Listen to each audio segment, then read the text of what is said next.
യേശുവിൻ്റെ കൂട്ടായ്മയിലെ സ്നേഹം നിറഞ്ഞ എല്ലാ സഹോദരി സഹോദരങ്ങൾക്കും പുതിയൊരു പ്രഭാതത്തിൻ്റെ എല്ലാവിധ ആശംസകളും നേരുന്നു. അതിരാവിലെ തന്നെ ദൈവത്തോട് ചേർന്ന് നിന്ന് ദൈവവചനം വായിക്കുവാനും അത് കണ്ടുകൊണ്ട് സ്വന്തം കാതുകൾ കൊണ്ട് കേൾക്കുവാനും ദൈവം ഇന്ന് അവസരം തന്നതിന് ദൈവത്തിന് നന്ദി പറയാം. ഇന്ന് നമ്മൾ ശ്രവിക്കുന്ന തിരുവചന ഭാഗം പ്രഭാഷകൻ്റെ പുസ്തകം 29-ാം അധ്യായം 22-ാം തിരുവചനം. സ്വന്തം കുടിലിൽ ദരിദ്രനായി കഴിയുന്നതാണ് അന്യൻ്റെ ഭവനത്തിൽ സമൃദ്ധമായ ഭക്ഷണം ആസ്വദിക്കുന്നതിനേക്കാൾ നല്ലത്. പ്രിയ സഹോദരി സഹോദരങ്ങളെ, നമ്മുടെ അവസ്ഥ എന്തായിരുന്നാലും ആ അവസ്ഥയോട് ചേർന്ന് നിന്ന് ദൈവത്തെ മുറുകെ പിടിച്ച്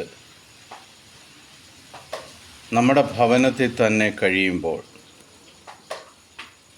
നിങ്ങളുടെ ഭവനത്തിലേക്ക് ദൈവാനുഗ്രഹം കടന്നു വരും. മറ്റൊരു ഭവനത്തിലേക്ക് കടന്നു എന്ന് തൻ്റെ സാഹചര്യങ്ങൾ അവരുമായി പറഞ്ഞ് അവരിൽ നിന്നും സമൃദ്ധമായ ഭക്ഷണം കഴിക്കുമ്പോൾ, നിങ്ങൾക്ക് അർഹതയില്ലാത്തത് നിങ്ങൾ കഴിക്കുമ്പോൾ